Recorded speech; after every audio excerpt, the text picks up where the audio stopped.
안녕하세요. 네. 네, 안녕하십니까.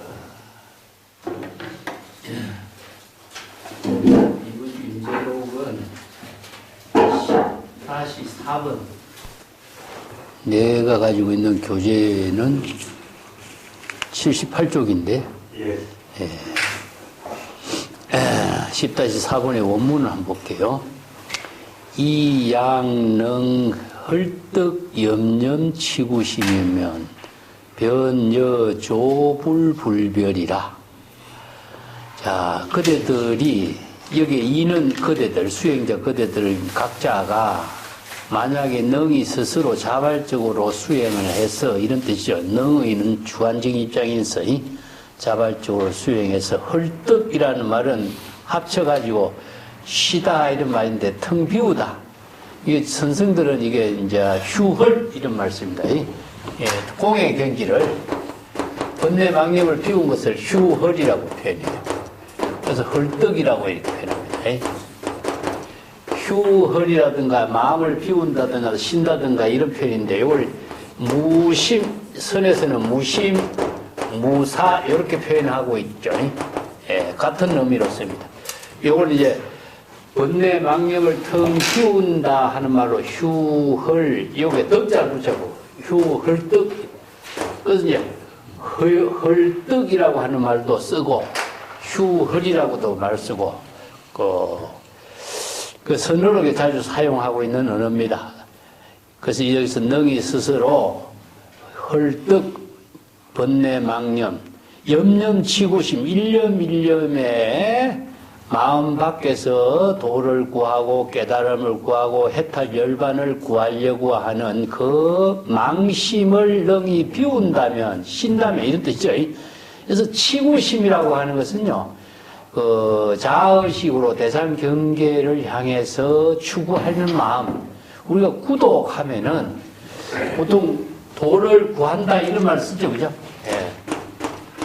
구도와 구업이란 말을 쓰는데, 이 구자라고 하는 말 쓰니까 구할자, 대상 경계로 구하려고 하는 그 마음을 항상 갖고 있어요. 어디에? 구도, 구법 이런 말을 쓰는데, 자, 이게 이제 향외치구라 그래요. 마음 밖에서 도를 치구하면은 전부 다 외도다 이런 말이거든요. 그래서 이걸 향외치인데, 여기 향외치구란 말 쓰거든요. 마음 밖을 향해서 도를 구한다. 어디에서? 깨달음이나 해탈이나 부처나 이런 진실을 마음 밖에서 구하는 거죠. 그래서 불교는 이제 신법의 불교다. 그래서 불법의 근본이 무엇이냐? 이제 임재어록에서 신법이라고 하는 신법의 불교라고 하는 것을 강조해요. 이제 선의 수행의 본질을 신법이라고 하는데, 심지 법문이라든가 신법이라든가 이런 이제 법문을 또 따로 쓰라고 있는데, 마음 밖에서 도를 추구하는 그런 마음을 우리가 잘못 이해하는 사람을 구도라고 표현하는데, 이 구도는 진여일심의 지혜를 이루는 게 구도거든요. 근데 보통 이제 안목이 없는 사람은 마음 밖에서 도를 구하는 거죠. 그래서 해탈 열반은 마음 밖에서 구하려고 한다. 그래서 소성불교에서 전부 다 깨달음을 얻는다 이런 말 쓰지게 유덕, 유정이라는 말 쓰죠. 얻은 것이 있다든가 아니면은 정득한 것이 있다든가 이렇게 주장하는 것은 소성불교에서는 무엇이냐? 정상만이라 그래요. 정상만이다. 그래서 아라한을 해탈 열반의 경지를 얻었다고 이렇게 얻은 것이 있고 정득한 것이 있다. 번뇌망념을 다 죽이고 깨달음을 얻은 것이 있고 깨달음을 정득한 것이 있다고 자만심을 갖게 된 것이 뭐냐? 정상만이라 그러죠. 그래서 이제 아라한을 정상만이라고 해서 진정한 열반의 경지를 체득하지 못했다. 그래서 진정한 열반은 본래 열반이기 때문에 마음 밖에서 구하는 것이 아니라 본래 진여 자성, 자성이 청정한 열애장을 깨달아 체득하는 것이기 때문에 신법이라고 그러죠. 그래서 마음 밖에서 도를 구하려고 하는 그런 잘못된 망심을 헐떡 모두 다 씌어버린다면, 자, 그것이 이제 무신무사의 경지를 이룬다면은, 그대는 조불과 조금도 다른 차별이 없게 된다. 그래서 조불이라는 말이 나오죠.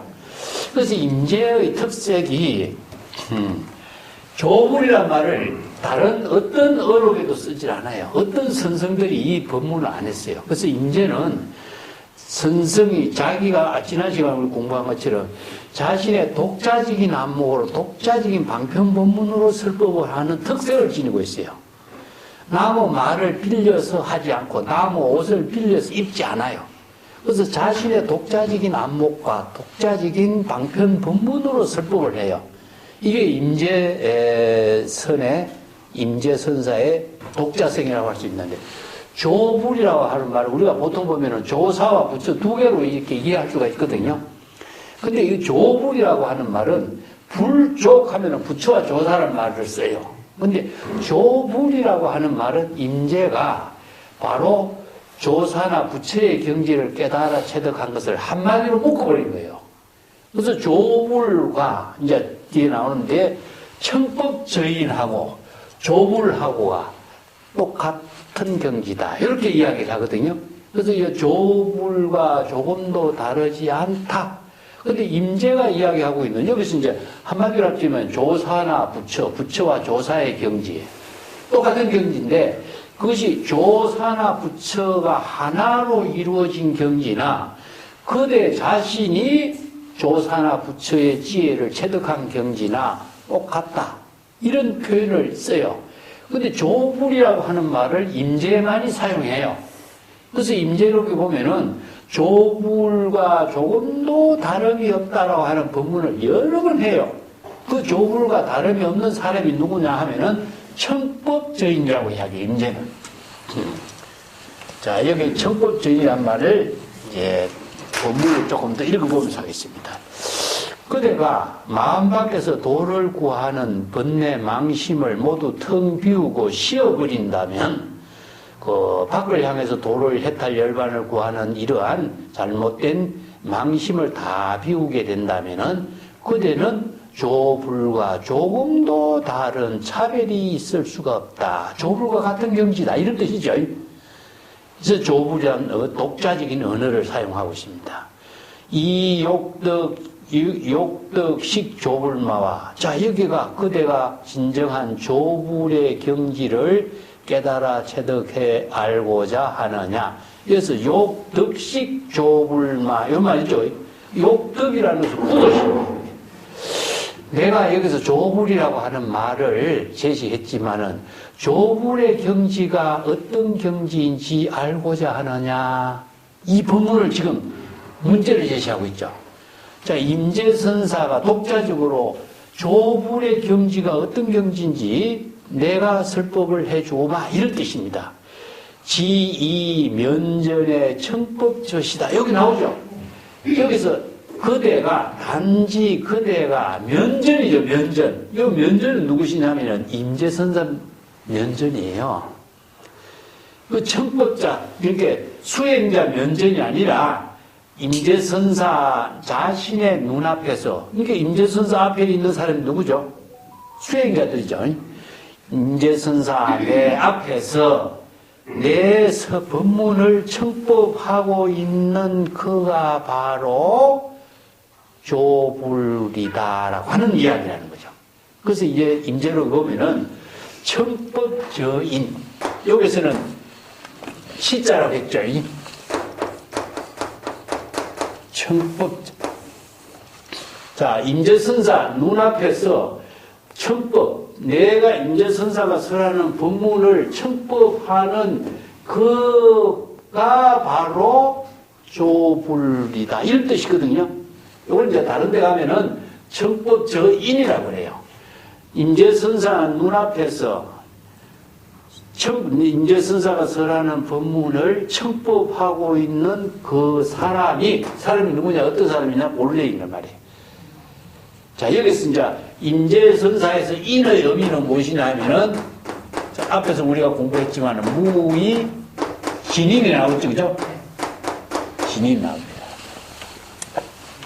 임재는 그 사람이라든가 마음이라든가 이런 말로서 단죄하지 않고 진인이란 말 쓰기도 하고 무의 도인이란 말 써요. 무의 도인이란 말 쓰고 또 본래 무사인이라고 씁니다. 일이 없는 사람. 그래서 무사시기인. 이 본래 번뇌 망념에 일이 없는 사람이 바로 깨달음의 경지를 이룬 사람이다. 전부 다 사람인을 중심으로 이야기하죠. 그렇죠? 그래서 이게 청법 저인, 청법문, 내 법문을 듣고 있는 그 사람이 여기서는 마음을 갖고 신법이라든가 마음이라든가 이것을 갖고 이야기하자면 바로 몸과 마음이 하나가 되어서 이런 뜻인데 다른 말 한다면 지금 여기 자기의 본분사에 일을 하는 사람이라는 뜻이죠. 예. 본분사에 일을 하는 사람이다. 어떤 일을 합니까? 바로 임재순사의 술법을 청법하고 있는 그 사람이 바로 조불이다. 이런 말이죠. 그죠? 이 때문에 여기서는 부처라든가 보살이라든가 조사라든가 이런 말 쓰잖아요. 그래서 여기서 특별하게 조불이라고 하는 하나의 명칭을 제시했는데 여기서 조불이라는 명칭은 조사와 부처의 경지를 합친 말로 임재가 제시하고 있는 언어예요. 이 때문에 부처의 경지다, 조사의 경지다 이런 말이에요. 그래서 조불의 경지가 바로 내 앞에서 나의 법문을 청법하고 있는 그대가 바로 조불과 조금도 다름이 없다. 이런 법문을 이제 임재의 독자적인 법문입니다. 그래서 임재어록에 보면은 조불을 알고자 하느냐, 내 앞에서 나의 법문을 청법하고 있는 그가 바로 조불과 조금도 다름이 없다. 이렇게 표현하거든요. 그래서 이제 청법저인은 궁극적으로 뭡니까? 바로 무의진이라든가 무의도인이라든가 무사인이라든가. 자, 다른 말을 한다면은 지금 여기 자기 본분사의 일로서 청법을 하는, 법문을 듣는 사람이죠. 그죠? 그 법문을 듣는 그 사람하고 조불하고는 똑같은 경지죠. 자, 여기에서 지금 여기 자기 본분사의 일을 하는 그 자체가 다르게 이야기한다면은, 네. 자, 경전에서 이야기할 때에는 불성의 전체 작용이다 되는 거죠.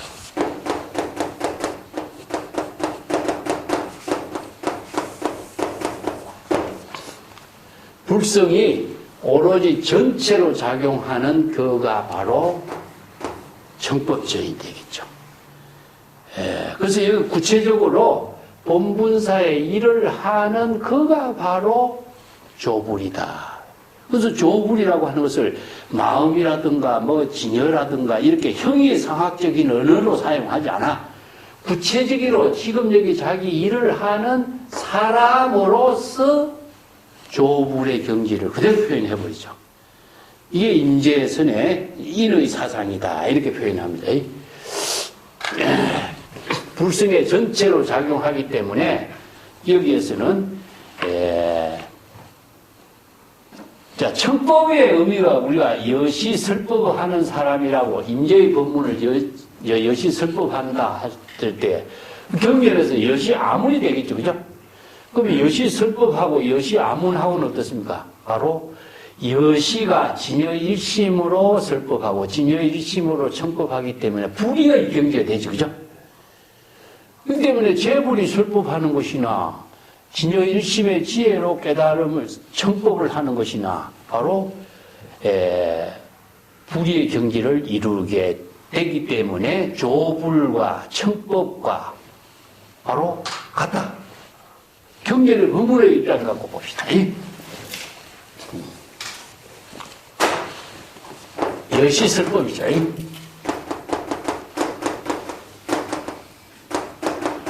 재불은 진여일심으로 여시설법해요. 그게 바로 정법의 안목을 구족해서 시절 인연에 본분사로서 정법을 계시 오입하는 게 재불이 여시 설법이죠. 그러면 제자들은 어떻습니까? 여시 아무리 되겠죠, 그죠? 예. 자, 여시라고 하는 말이 스승과 제자가 진여 일심으로 이루어진 경지이기 때문에 불이가 되는 거예요. 불이 일체가 돼요.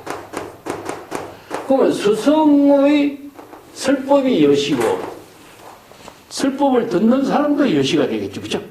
그래서 여시는 진여일심의 지혜니까 바로 재불조사가 여시 설법하고 그 청법을 여시 아문하는 경지가 됐을 때에 스승과 제자가 불이 일체가 되는 거죠. 그러면 설법하는 사람하고 청법하는 사람하고 조불하고 불이가 되겠죠. 똑같은 경지. 그렇기 때문에 임재의 설법은 이런 논리 체계를 가지고 자신의 독자적인 안목으로 이런 방편법문을 설하고 있어요. 그렇기 때문에 이걸 언하대오거든요. 언하대오. 언하대오, 문성오도.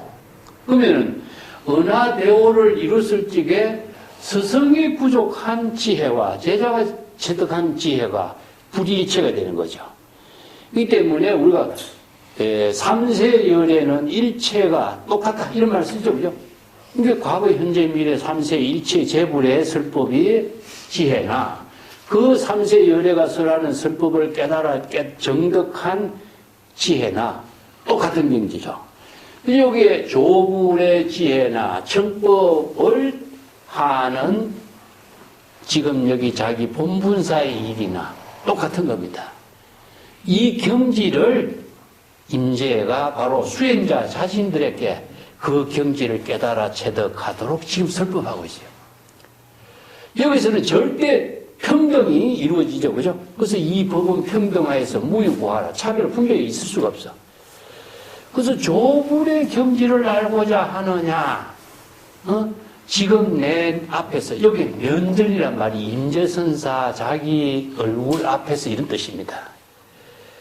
내 얼굴 앞에서 나의 법문을 청법하고 있는 수행자 여러분 각자의 지혜가 바로 조불의 경지다. 이거 시라는 말 써요. 지시대명사로 썼죠. 그죠? 청법하는 그가 바로, 청법하는 그 사람이 바로 조불의 경지다. 청법하는 일을 다르게 이야기한다면 뭐죠? 여시 아문으로 청법하는 그 경지를, 자, 경전의 법문을 한다면은, 진여일심의 지혜로 청법한다. 청법하는 일이 지금 자기 본분사겠죠. 그래서 진여일심의 지혜를 다른 말로 한다면은, 열애죠. 이걸 바로 여시라. 여시아문이라. 자, 여시아문이나 열애나 진여일심의 지혜를 청법하는 그가 바로 조불과 같다. 똑같죠? 그래서 임재의 독자적인 법문이 구체적으로 지금 여기에서 법을 청법하는 그가, 그대 자신이, 그대의 진여일심의 지혜로 이루어지는 자기 본분사의 묘용이 바로 조불과 다름이 없다. 그래서 이 법문을 임재선사는 아주 자주 강조해요. 여기서는 뭐 꾸밈이 없어. 그대로 자기 본분사의 지혜로운 삶이 바로 조불의 경지다. 이런 표현이죠. 자, 이게 중국의 선성들이 제시하고 있는 현실성이에요. 현실성. 자, 여기에 철학적인 이면에 철학적인 논리라든가 이런 것이 뒷받침되어 있지만은 그것을 철학적인 논리 체계로 제시하지 않고 구체적인 현실의 생활 속에서 이루어진 경지로 설법을 바로 하고 있다는 점이 특징을 두고 있는 거죠. 자, 여기에서 이제 그 밑에 구절에 보면 봅시다. 그런데 수행자 여러분, 이 학인은 무엇이냐? 수행자 얘들입니다. 불도를 수행하는 학인들은 신불급이라 진여일심의 지혜로서 이러한 법문을 철저한 확신을 갖지 못하기 때문에 신불급은 바로 신은 신심이죠. 우리가 앞에서 나왔습니다마는 진여일심의 지혜로 지금 여기 자기 본분사의 지혜로운 삶을 이루는 그 경지를 철저하게 확신을 갖지 못했어. 이 때문에 곧 향해 치구하고 있다. 마음 밖에서 도를 구하고 부처를 구하고 깨달음 해탈 열반을 마음 밖에서 구하려고 하고 있다. 그래서 여기에 큰 병이 무엇이냐? 마음 밖에서 치구하는 거예요.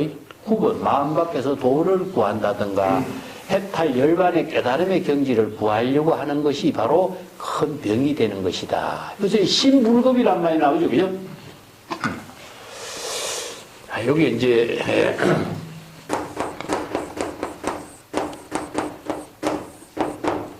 우리 앞에서도 공부했습니다만 여기 신이라고 하는 것은 신심입니다. 신심. 신심을 철저하게 확립하지 못했다. 그러면 신심은 진여일심을 말해요. 진여일심의 지혜를 이루는 경지를 자기 스스로 확립을 하지 못했고, 그렇기 때문에 진여일심을 다른 말을 한다면 열애장 불성이죠. 그죠? 열애장 불성을 철저하게 깨달아서 진여일심의 지혜로 청법을 하고 진여일심의 지혜로 자기 본분사를 이루는 그 확신의 힘을 확립하지 못했다. 이게 왜 확립하지 못했냐면요, 정법에 안목이 없는 겁니다. 정법에 안목이 없는 사람은요, 아무리 좋은 설법을 해줘도 확신을 할 수가 없어요. 자기 스스로 그 힘을 만들어낼 수가 없어. 그래서 정법에 안목이 있는 사람은 신심을 자신의 지혜로운 삶의 근본으로 살겠어. 그래서 신이 도운 공덕모라든가 도를 이루는 모든 근본으로서 신심을 제시하고 있지만 그 신심을 확립할 수가 없어. 그래서 수행자들이 정법의 안목을 구족하지 못했기 때문에 신심을 철저하게 확립하지 못해서 곧 마음 밖에서 도를 구하고 깨달음 해탈 열반을 구한다. 여기서 마음 밖이라는 게 어디냐 하면요, 스승의 가르침이라든가 경전의 법문이라든가 언어 문자라든가 우리가 해탈 열반이라고 하는 거 본래 열반이라든가 이런 말을 아무리 쓰래도 진여 본심이 바로 본래 열반이라는 경지를 자기가 확신을 가져야 되는데 열반의 경지가 따로 있다고 생각하잖아요. 그게 열반의 경지를 대상에서 추구하려고 하는 것, 이런 표현들이죠. 그래서 마음 밖에서 곧 도를 구하고 해탈 열반을 구하는 그런 수행자들이 철저한 신심을 확립하지 못하고 있다. 그런데 설사 구덕자는 계시 문자 성상이요 종부덕타 활조이로다. 자, 요 구절의 의미를 봅시다. 설사 깨달아 정덕한 것이 있다고 우리가 할지라도 이것은 문자로서 제시한 수성한 형상 모습일 뿐이다. 여기서 문자 성상이란 말이 나오죠. 그죠? 여기서 깨달아 정덕한 것이 있다라고 하는 것은 우리가 어떤 의미일까?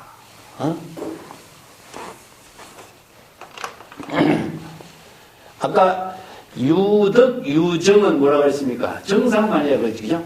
예. 문자 성상이 있어요.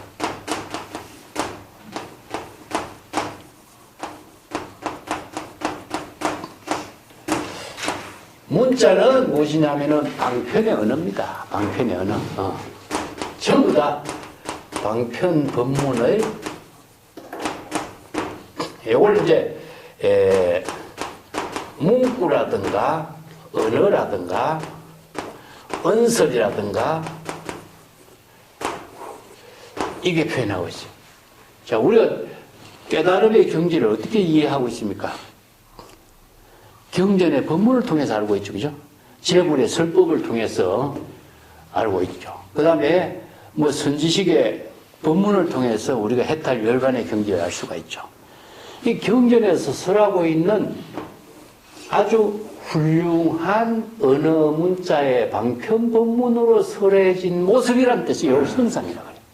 이게 성이라고 하는 말이 수성하다라고 하는데 뛰어난 방편 본문으로서 나타낸 언어 문자로 나타내는 그 하나의 표현일 뿐이다. 이게 상이라는 것은요, 그런 표현이라는 뜻입니다. 표현. 네. 언어 문자의 방편 본문으로 나타낸 수성한 모습이다. 자, 그렇기 때문에 해탈, 열반, 깨달음이라든가 방편 본문이라든가 대성불교가 제시하고 있는 방편 본문들이 얼마나 훌륭합니까? 중생의 사바세계에서는 전부 다 차별, 분별상의 언어밖에 없는데 대성불교에서 제불이 설법한 모든 방편 본문은 불이 본문이고 해탈, 열반, 깨달음, 또 지혜, 상부보리, 하와중생, 공덕을 해양하는 이 모든 본문들이 얼마나 훌륭한 지혜를 설한 본문으로서 방편 본문을 설해놨어요. 근데 그것이 다 문자로 나타내고 있는 수성한 모습으로 표현된 것이다. 그렇죠? 자, 이걸 이제 진여일심의 지혜를 이룬 것이 이건 뭐냐면은 언어 문자는 무엇이죠? 은설상이 되죠. 다음에 명자상.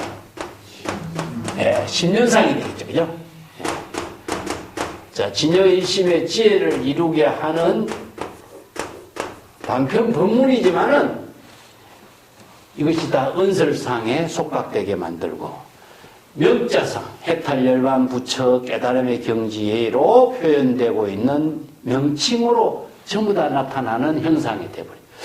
자, 그 다음에 자신의 마음이 대상 경계를 반연해서 일어나고 있는 모든 상이죠. 이거 언어 문자를 생각하면 언어 문자가 대상 경계가 되는 거죠. 자, 해탈 열반의 경지를 우리가 어떻게 이해하느냐? 언어 문자를 통해서 해탈 열반을 이해하는 거예요.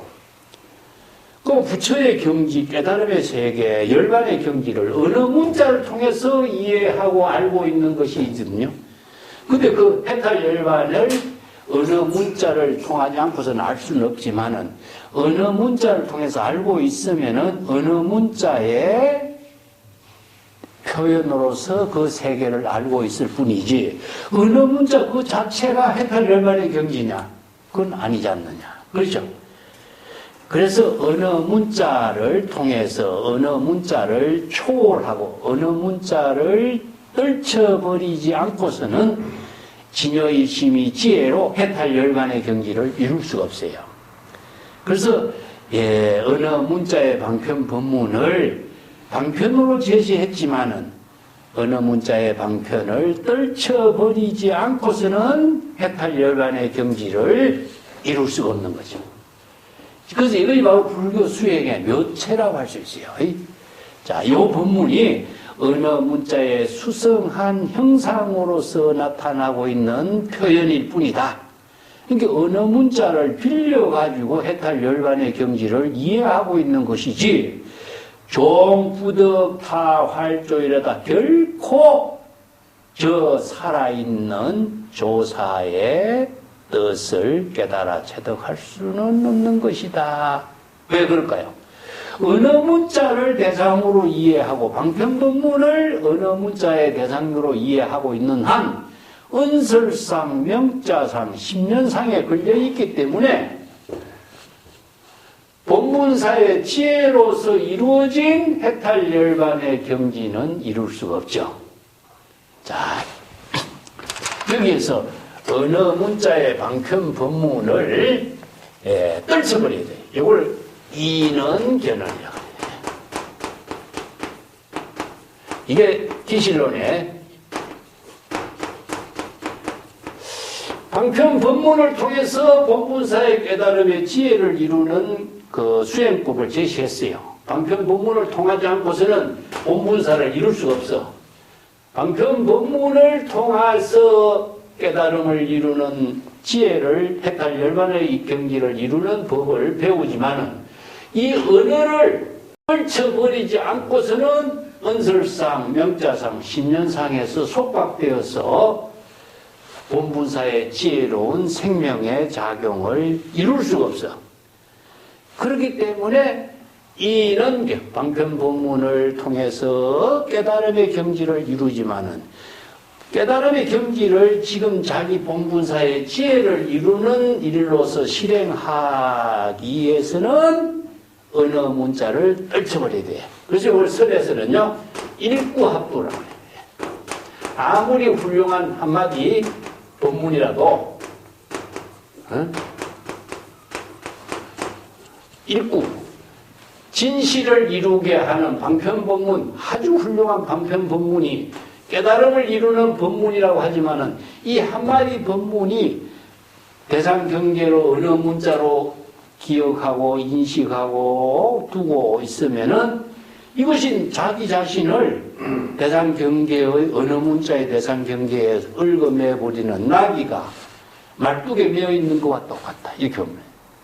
그래서 일구합도라고 하는 방편법문을 배워서 이 방편법문을 자기 본문사의 지혜를 이루기 위해서는 이 방편법문을 떨쳐버려야 돼.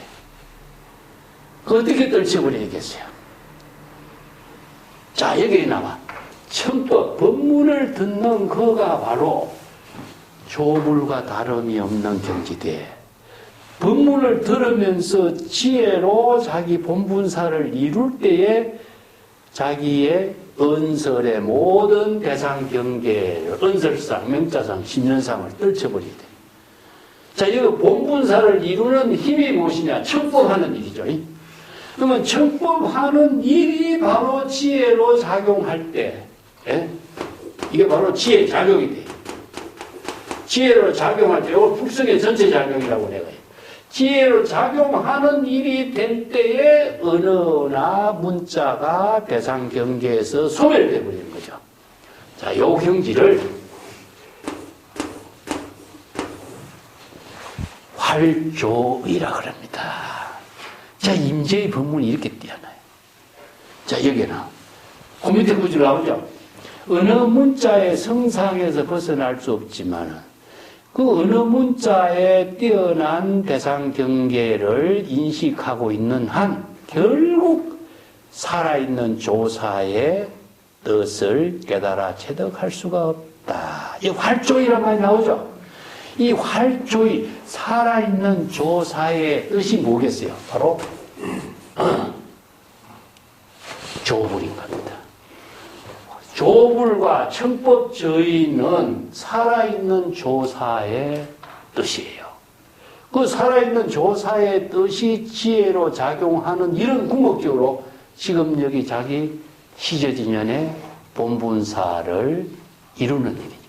여기서는 어느 문자의 방편의 지혜를 자신의 지금 여기 일로, 지혜로운 일로서 실행하기 때문에 어느 문자의 모든 방편이 언설에서, 속박에서 벗어나요. 자, 요게, 요걸 지우겠습니다. 불교에서 이야기하고 있는 지혜란 말 많이 쓰죠? 응? 반야바람이 정지혜죠. 지혜는 생활입니다. 지식은 뭐죠? 응?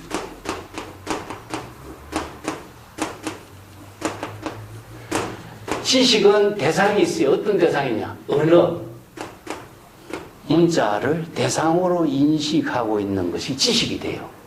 그러면 지금 여기 자기 본분사의 깨달음의 지혜로운 생활이 될 때에는 지식이 어느 문자의 방편본문으로 익혔던 지식이 살아있으면 안 되겠죠. 그렇기 때문에 어느 문자를 지식으로 익힌 공부가 아니라 선은 불교의 모든 수행은 청법하는 그 일이 지금 여기 자신의 지혜로운 본분사로 이루어지게 하는 거예요. 그러면은 바로 이것을 다르게 한다면은 지금 여기 진여 일심의 지혜로운 생활이 지금 자기 본분사가 되죠. 그죠? 진요일심의 지혜로운 생활이 본분사로 작용하는 것을 무엇이냐? 활조의가 되고 이것이 바로 조불이가 돼요. 조불이 됩니다. 자, 이 때문에 경전의 반편 법문을 우리가 듣는 것 자체가 언하대오가 되는 것은 지식으로 듣는 게 아니에요. 깨달음의 지혜로 작용하는 생활의 본분사가 되는 거죠. 그래서 활조의의 의미를 우리가 다르게 봅시다. 예. 천수경 같은 데 보면은 원해열의 진실이 나오죠. 예. 열의 진실이 나옵니다. 진실이. 자, 열의 진실이 하고 활조의하고 같습니까? 응? 똑같죠? 똑같은 겁니다. 우리가 무상심신미묘법 백천만급 남조 학업문견 덕수지 원해열의 진실. 자, 우리가 경전 공부하는 의미가 무엇입니까? 각자 열애의 진실의를 깨닫는 거잖아요. 그죠? 열애의 진실이가 금강경에서 보내죠. 열애자는 제법 여의라. 열애는 어떤 경지냐? 모든 법이 여여하게 지혜로 작용하고 있는 거죠. 그죠? 활조이나 같죠? 살아있는 조사의 뜻, 조불의 경지, 천법저인 똑같죠? 이것은 궁극적으로 지금 여기 진여의심이 지혜로 작용하는 자기 본분사가 바로 살아있는 조사이잖아요. 자, 우리가 잘 알고 있는 여하시 조사 설의 유명한 말이죠. 불법의 적적대의. 불법의 적적대의. 이걸 현지라고 해요. 현지. 자, 이 임재허록에 가장 많이 등장하고 있는 질문이에요. 질문. 불법의 적적대의. 조사 설의. 여하시 조사 설의.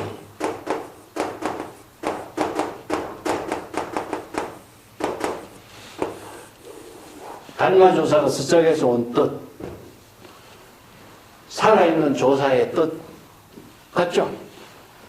불법의 적적대의, 조사 서쪽에서 온 뜻이, 열의 진실이, 제법여의 전부 다 같은 뜻이죠? 이게 다 같은 내용인데 불법의 적적대의 임재선사는 뭘로 나왔죠? 우리 앞에서 할을 했죠. 할.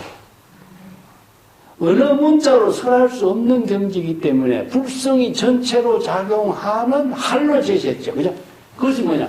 진요일심의 지혜로 지금 자기 여기 본분사의 지혜로 작용하는 과함을 통해서 불법의 적적대의를 그대로 여실하게 설법했잖아요.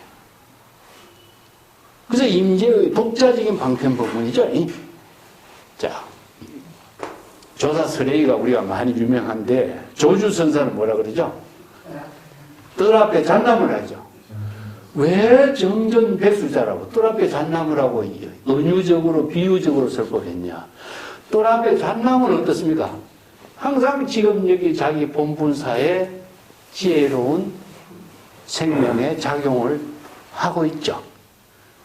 이걸 은유적, 비유적으로 이렇게 자기가 자기의 입장을, 주장을 제시하지 않고 객관적으로 제법 실상의 법을 계시해서 직접 그대 스스로 자각해서 깨닫도록 설법하는 거예요, 이게. 이거 계시 오입이라.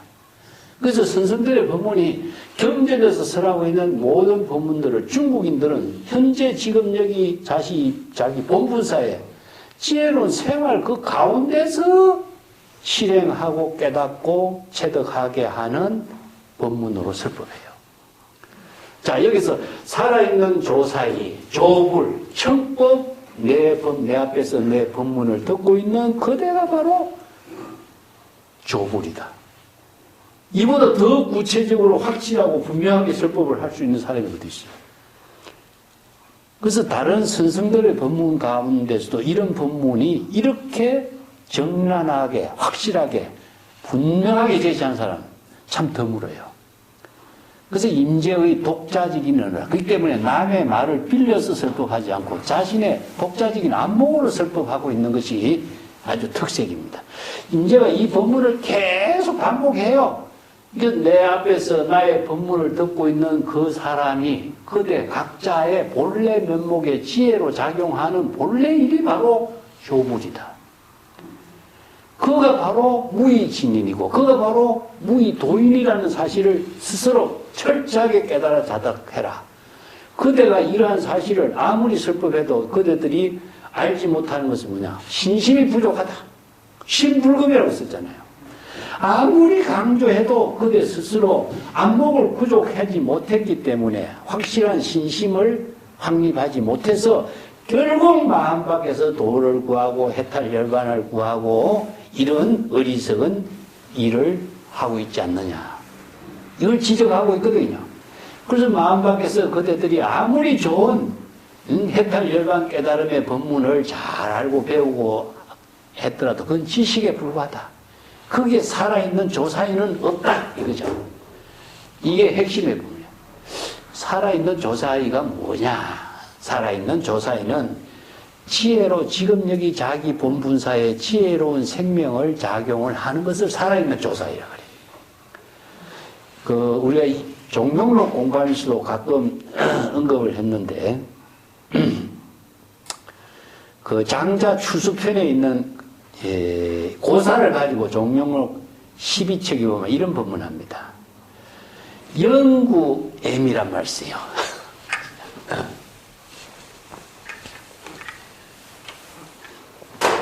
신령스러운 거북이란 말 있던데.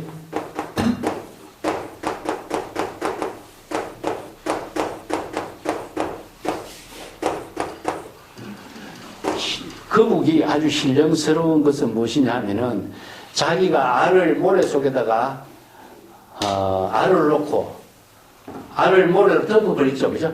그러면 자연 부화가 되도록 하는데, 그런데 자기의 알을 덮어서 아무도 모르게 했는데 결국 뭐냐, 자기가 꼬리가 모래를 이렇게 모래 질질 끌면서 바다로 들어가는 과정에 알이 있는 그 표시를 꼬리가 해버리는 거예요.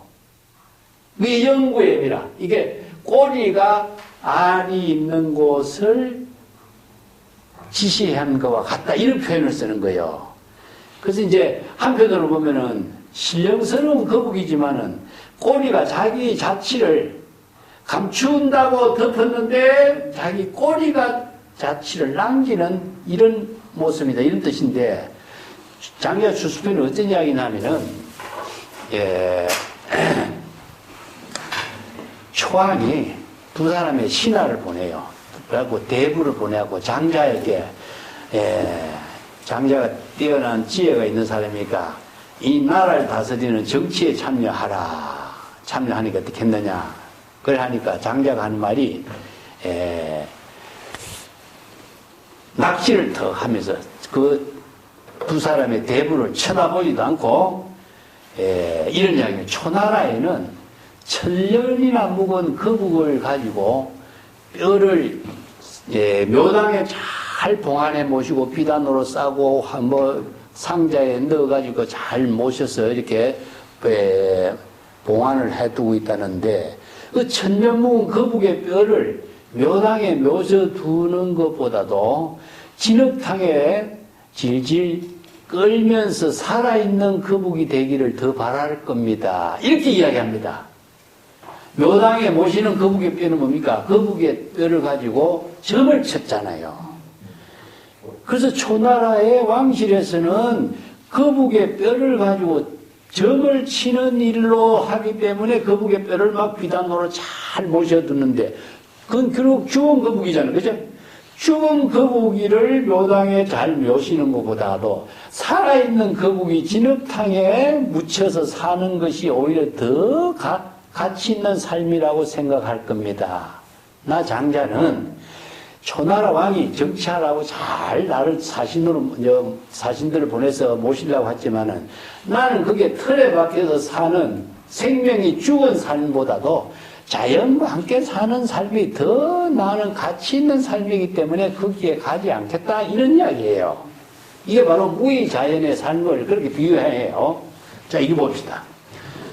거북이 점친다고 죽어가지고 뼈를 잘 동안해서 모시는 그 묘당에 모시는 거북보다는 진흙탕에 뒹굴며 사는 생명 있는 거북이 더욱더 지혜로운 삶을 사는 가치가 있는 거 아닙니까?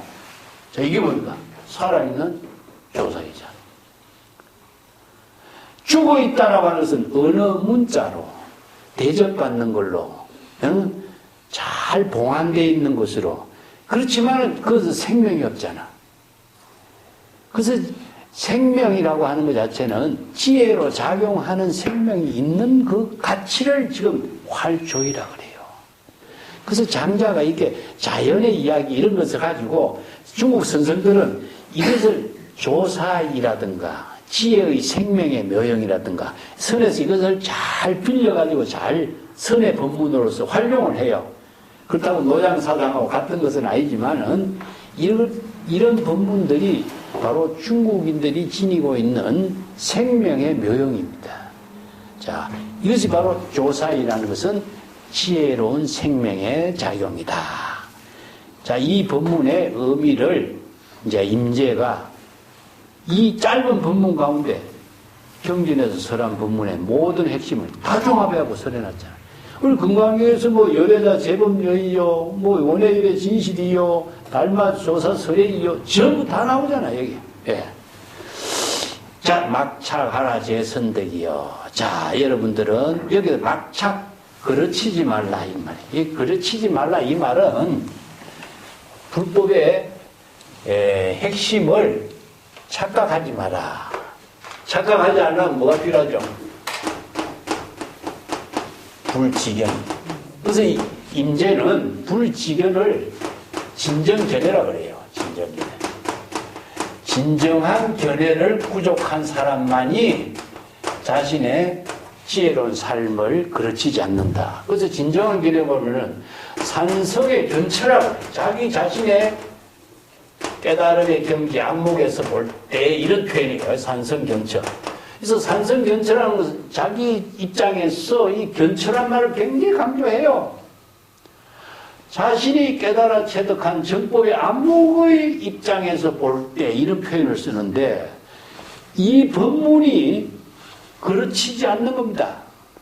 바로 정법을 바로 볼 수 있는 안목이 있을 때에 대상 경계를 추구하거나 대상 경계에서 도를 구하려고 하거나 중생심으로 번뇌 망념에 대상 경계를 추구하는 어리석은 일을 하지 않게 된다. 이런 말이죠. 이게 막착이라 그래. 그르치지 마라.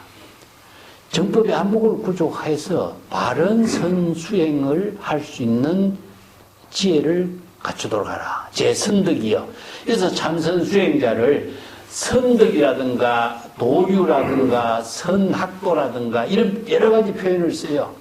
그래서 이 선덕이라는 것은 참선 수행자로서 덕을 갖춘 여러분들은 이런 말입니다.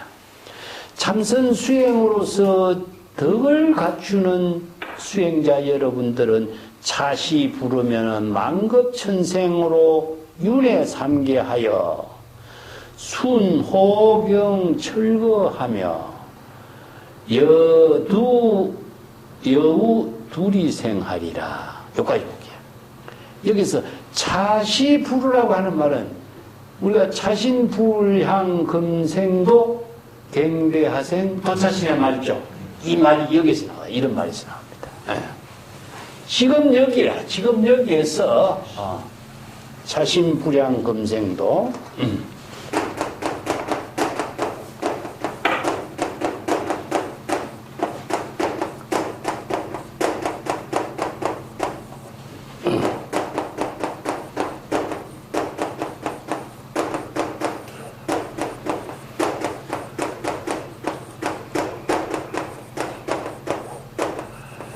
우리 연물에서 많이 쓰죠, 그죠? 이 몸입니다. 지금 여기 자기 본분사 일을 통해서 이 몸이 금생 뭐지? 지금 항상 금생 차생 뭐 이런 말인데 항상 금생 지금 여기서 자기 자신을 제도하는 일을 실행하지 않는다면 불향이라는 것은 발심 수행하지 않는다면 이거는 향상사예요. 향상사. 여기 불향이라고 하는 말은요, 지금 여기에서 향상사로 발심 수행하여 자기 자신을 지금 제도하지 않는다면 이런 말이에요. 그래서 초발심으로 지금 여기에 정각을 이루지 못한다면 이런 뜻이에요. 이게 불향의 큰 의미를 두고 있어요. 이게.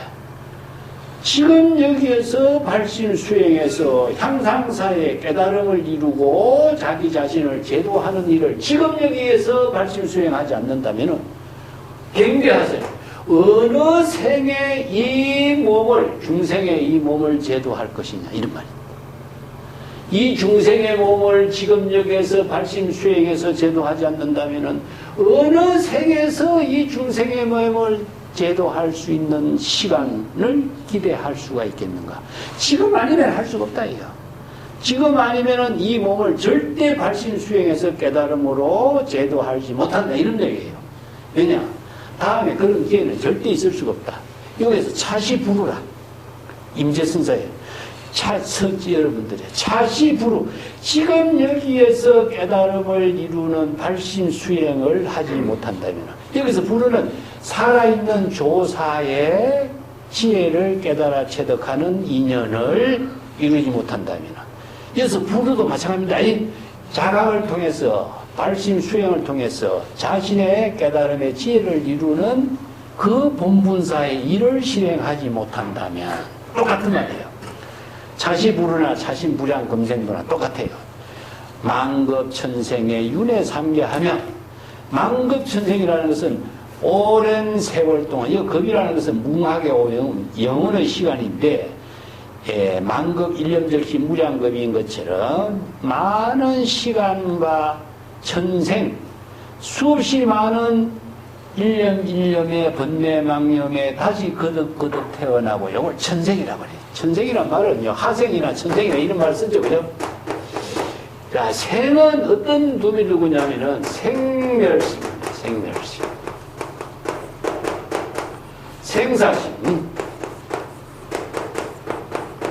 그래서 생멸심, 생사심이라고 하는 것은 일념에 번뇌망념이 일어나고 없어지고 하죠. 그죠? 근데 이걸 수없이 찰나에 수없이 많은 번뇌망념이 일어나는 것을 요거 일념천생이라고 해요. 자, 이 천생이란 말은 우리 몸이 다시 몸이 바꾸어서 이런 뜻이 아닙니다. 일념의 번뇌망념이 일어나고 생사윤회하는 그 가운데에 이런 뜻입니다. 자, 일념천생 가운데에 만급천생 가운데에 삼계에 윤회하게 되고, 그래서 삼계 윤회라는 것은 바로 욕계, 색계, 무색계, 중생의 세계를 말합니다. 생사윤회하는 것, 중생의 세계의 생사, 번뇌, 망념 속에 윤회하게 되고 생사윤회의 고통을 받게 되고, 다음 단에 이제 생사윤회의 고통받는 이야기가 본격적으로 나와요. 임재호록에서도 구도의 의미가 삼계의 생사윤회하는 이익에서 어떻게 해탈할 것인가, 이게 바로 수행의 과제거든요. 그래서 그 수행의 과제를 지금 이때에 차시의 부루, 지금 여기에서 깨달음을 이루는 발심 수행을 하지 않는다면 언제 다시 그런 깨달음의 일을 이루고 해탈 열반의 경지를 체득할 것이냐. 그러지 못하면은 삼계에 윤회하게 되고 순, 호경, 철거하며, 여기서 순이라는 것은 거듭거듭 순환하는 걸 말해요. 순환되는 걸 말해요. 좋은 경계에 철거하며, 좋은 경계라고 하는 것이 뭐겠죠? 여기서 자기가 좋아하는 경계예요. 바로 대상경계, 의식의 대상경계죠. 그래서 생사윤회의 대상경계, 철이라는 말에 여기서 이제 대상경계를 쫓아다닙니다. 대상 경계를 줍다 이런 뜻인데 자기가 좋아하는 대상 경계에 집착하고 분별하고 애착을 하면서 대상 경계를 쫓아다니면서 생사유리하는 거예요. 그렇잖아요. 그죠?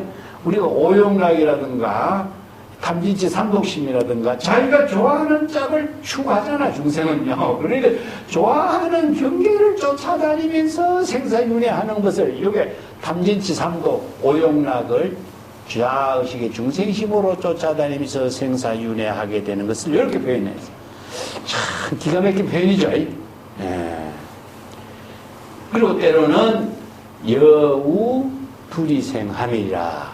여우 둘이라는 것, 축생의 몸에 여우 이제 낙이라든가 소라든가 축생의 몸에 태어나는 인연도 받게 되는 생사윤회, 삼계윤회하게 돼. 이렇게 지옥아기 축생, 탐진치 삼독과 오용락을 통해서 지옥아기 축생의 사막도에 윤회하는 삶에서 벗어나지 못하게 된다. 이런 뜻입니다.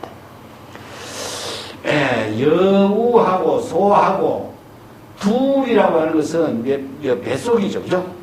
여우라든가 소의 뱃속에서 태어난다. 이 말은 축생의 세계에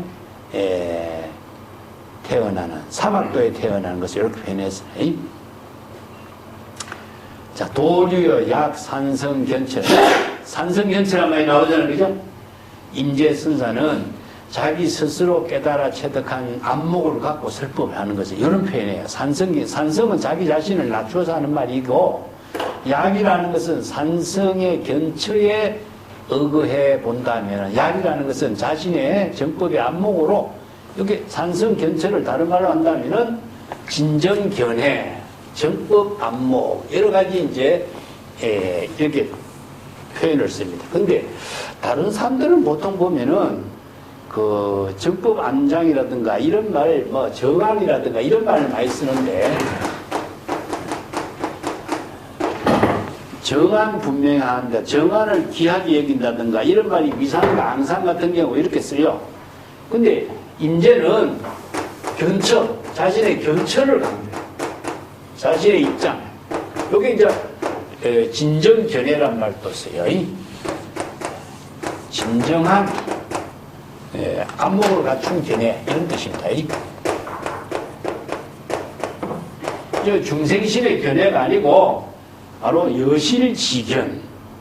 이게 진정이라는 것은 여법이라는 뜻입니다. 여법한 견해 이런 뜻이기 때문에 자신의 견처, 견이라고 하면 처라고 하는 것은 여기 도리를 표현해요. 정법의 도리. 이게 처라는 그런 의미를 지니고 있습니다. 어떤 도리가 있나? 이법이 여법하게 작용하고 있는 도리를 처라고 해요. 그러면 자신이 깨달아 체득한 여실한 지혜의 견해로 이런 의미를 두고 있어요. 그렇기 때문에 자신이 깨달아 체득한 정법의 안목으로 자 산성견처에서는 이런 뜻입니다. 여석가 불비려 석가와 조금도 다름이 없다. 자신이 깨달아 체득한 정법의 안목 진정한 견해 불지견은 석가의 불지견과 조금도 다름이 없다. 왜 그럴까? 삼세열애는 일체 동이죠. 그죠? 그 법화경에서 서라고 이어서 석가와 다름이 없다는 말은 법화경의 이야기입니다. 서가 세존이 법화경에서 불지견을 구족한 거죠. 그죠? 불지견을 구족해. 불지견을 구족해서 이체 중생들을 모두 깨달아 체득할 수 있도록 제법 실상법을 계시 오입한 거죠. 그래서 서가 세존이 구족한 불지견하고 임재선사가 깨달아 체득한 신정견해의 견처하고 다름이 없다. 왜냐? 바로 진여일심의 지혜를 구족한 입장이다. 정법의 안목을 구족한 입장은 바로 삼세 열애가 똑같은 경지가 되는 거죠. 석가의 불지견과 선성의 체득한 진정견해나 정법 안장이 다르다고 한다면 불교는 차별의 종교가 돼요. 자, 진여 일심이 지혜로 이루어지는 법이기 때문에 진여법이죠, 그죠? 금강경은 이 법은 뭡니까? 평등.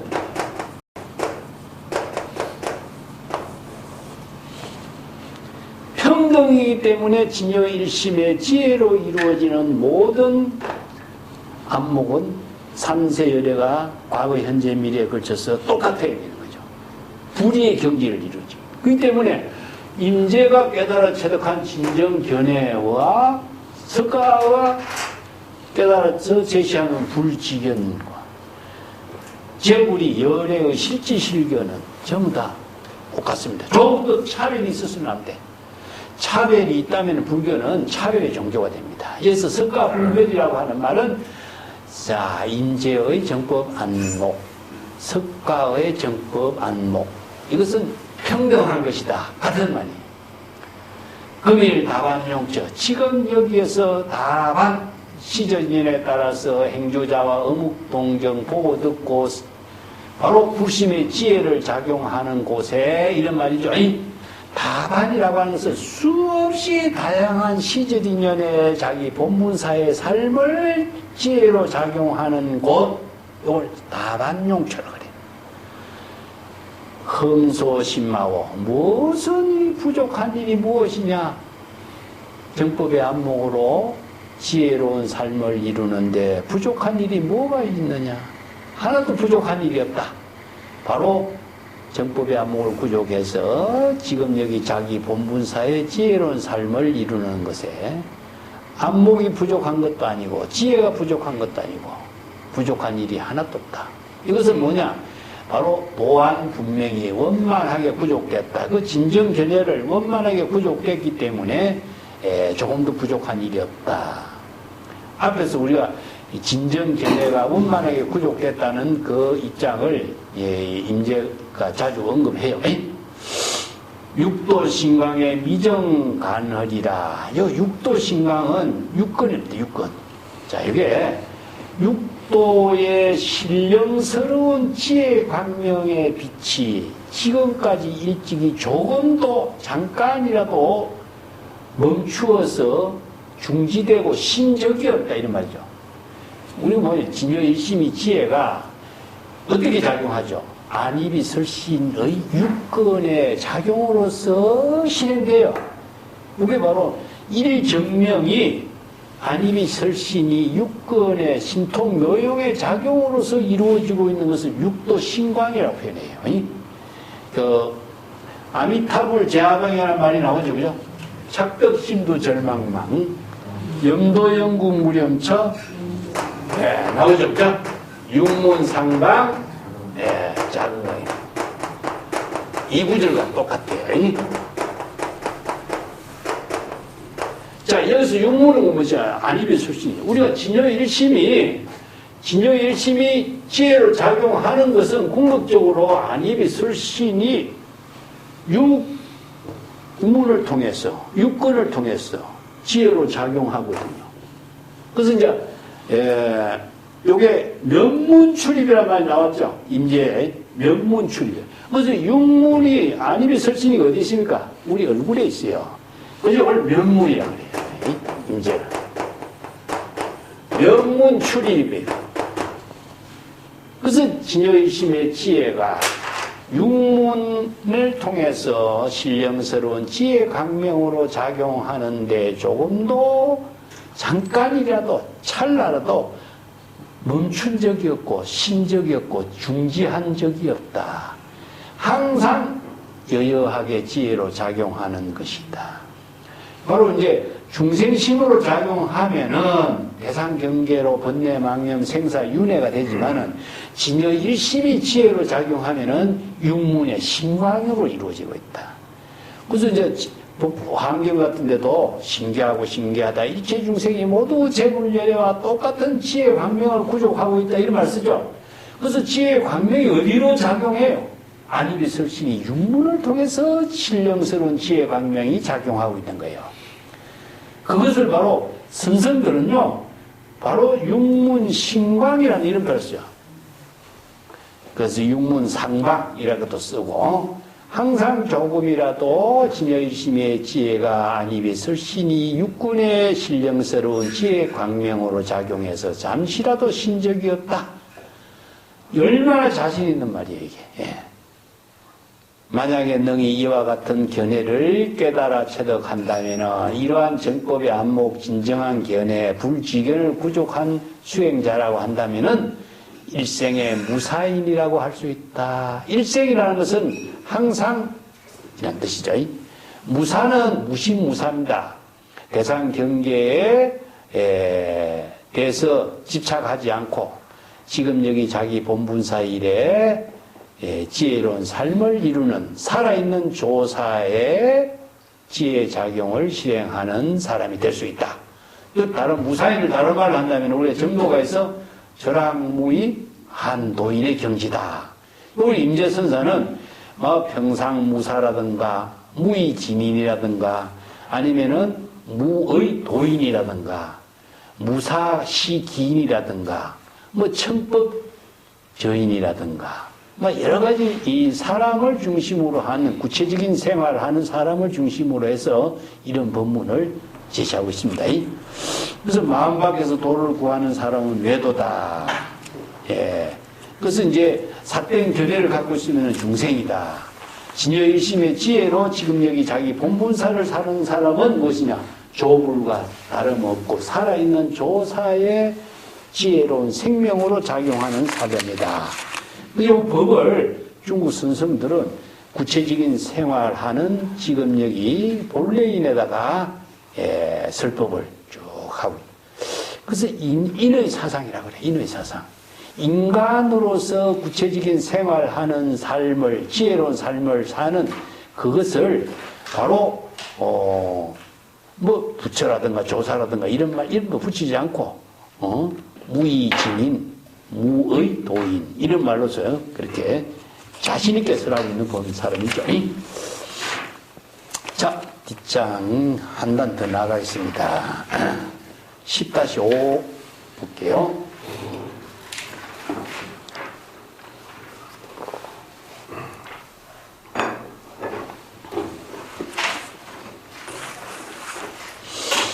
대득이요 삼계무한이요 유효화택이라. 여기서 삼계무한 유효화택. 자, 오늘 우리 제목을 삼계화택이라고 제가 붙였는데 삼계화택이 바로 모든 불교 수행의 과제, 구도의 과제입니다.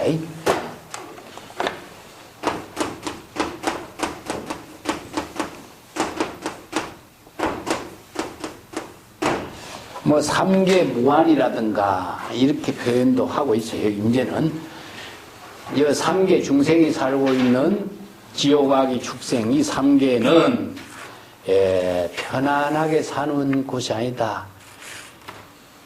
이 편안하게 삶의 사는 세계를 무엇이냐면은 안락의 세계를 열반의 경지를 안락이라고 돼요. 이게 불안, 근심, 걱정, 초조, 두려움, 공포 이런 말들이 무엇이냐 중생이 살고 있는 불안의 세계라. 그래서 중생의 세계와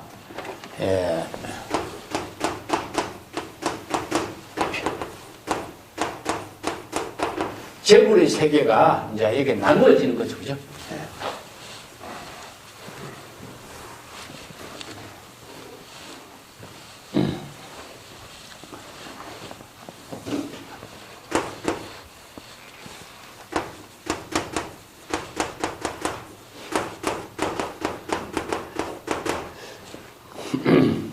본래 열반의 경지를 우리가 설에서는 본래 면목이라고 표현해요.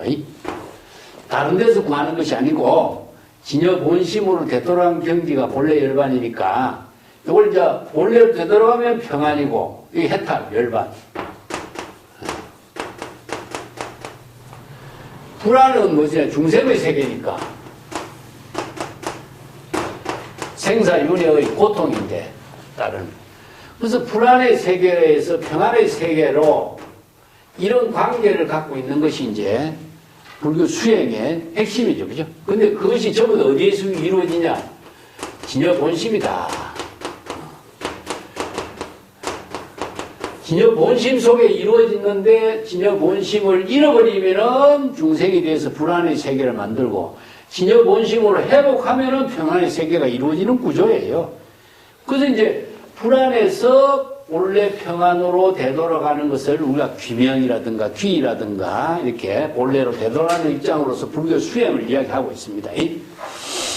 삼계는 지옥아기, 이제 욕계, 색계, 무색계. 이것은 이제 중생의 세계를 이렇게 구분한 거예요. 욕망으로 이루어진 세계. 중생은 탐진치 산독과 오욕으로 이루어지기 때문에 욕망은 대상이죠. 그죠? 이게 대상 경계의 물질을 추구하는 욕망. 이게 중생의 세계가 욕계고, 색계는 물질을 추구하는 거죠. 대상 경계의 형상을 추구하는 거예요. 이게 색계고. 무색계는 정신의 세계예요.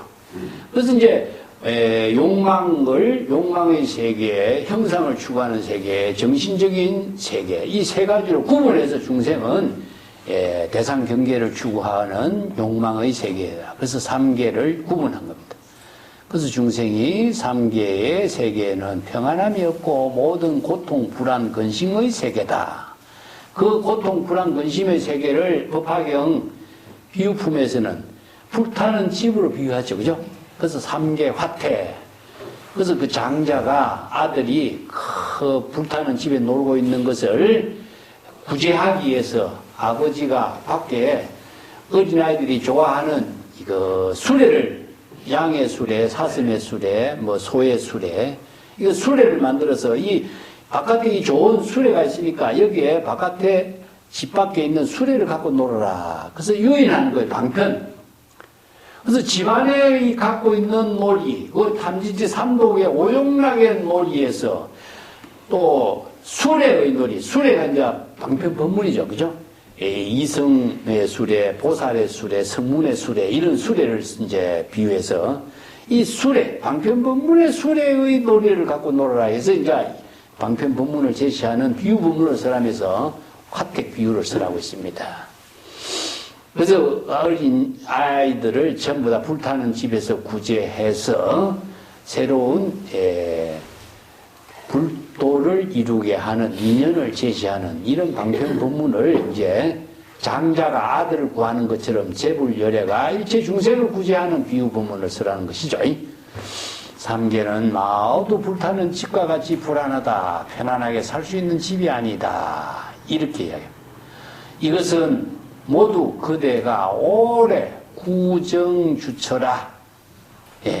불시 부적. 그대들이 오랫동안 여기에서 머물러 살 수 있는 그런 장소가 아니다. 구정주처. 주는 곳이라 거주하는 공간. 삼계는 불안, 근심, 초조, 두려움, 공포 속에 살고 있는 곳이기 때문에 중생들이 오래 머물러 살 곳은 못 된다. 모두 다 이 고통 속에 살고 있기 때문에 빨리 삼계를 벗어나도록 해야 한다. 이런 것이죠. 그래서 임재록에도 보면은 삼계를 이제 윤회의 세계라든가 윤회의 세계에서 벗어날 수 있도록 생사의 바다 속에서 고통받는 이 세계에서 벗어날 수 있도록 이제 여러 가지 설법을 하고 있습니다. 모든 선생들이나 불교의 모든 설법의 기본이 삼계에서 벗어나게는 해탈하게 하는 법문을 쓰라고 있으니까요. 우리가 대선 기실론에서는 어떻게 이야기했습니까? 바로 구도심이죠. 그죠? 생사윤회의 고통을 싫어하고 무상보리 깨달음 안욕다나 삼약삼보리를 이루는 법락을 구하도록 구도행을 실행하라. 이런 법문이죠. 그죠? 그 구도행을 이루게 하는 힘이 무엇이냐? 일체 중생이 모두 열애 비밀지장을, 열애와 같은 지혜를 구족하고 있는 불성 열애장을 구족하고 있다. 이 때문에 본래로 되돌아가는 구도행 초발심을 이루면은 해탈열반의 경지를 이루는 법을 방편법문으로 잘 설해놨죠. 그래서 삼계는 고통의 세계이기 때문에 여러분들, 수행자 여러분들이나 일체 중생이 오래 상주하고 거주할 수 있는 공간이 되지 못한다. 빨리 여기서 벗어나야 된다. 왜 그러냐? 무상살계가 일찰나간에 불간 기천 노소하리라. 그래서 무상살계, 무상은 생로병사, 생사, 번뇌, 망념을 전부 다 무상이라고 표현하죠. 그죠? 무상하다. 제일 무상이라는 말 쓰죠. 이게 바로 생사심을 다 무상이라고 표현해요.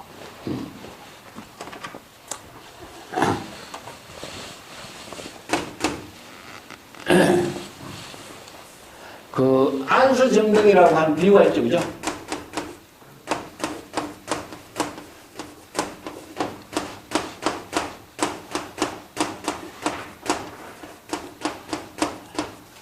안수정등이라고 하는 비유 본문도 있고 이서교등이라고 하는 비유 본문이 있어요.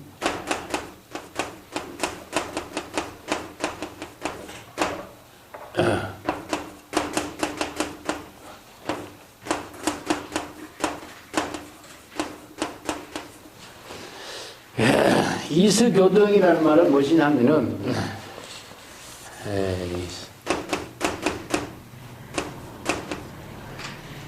이거 두 마리 쥐가 그 나무 뿌리를 이렇게 갉아먹는 비유예요, 이게. 이게 이 본문이 어디냐, 대집경이라고 하는 경에 나와요, 대집경이라는.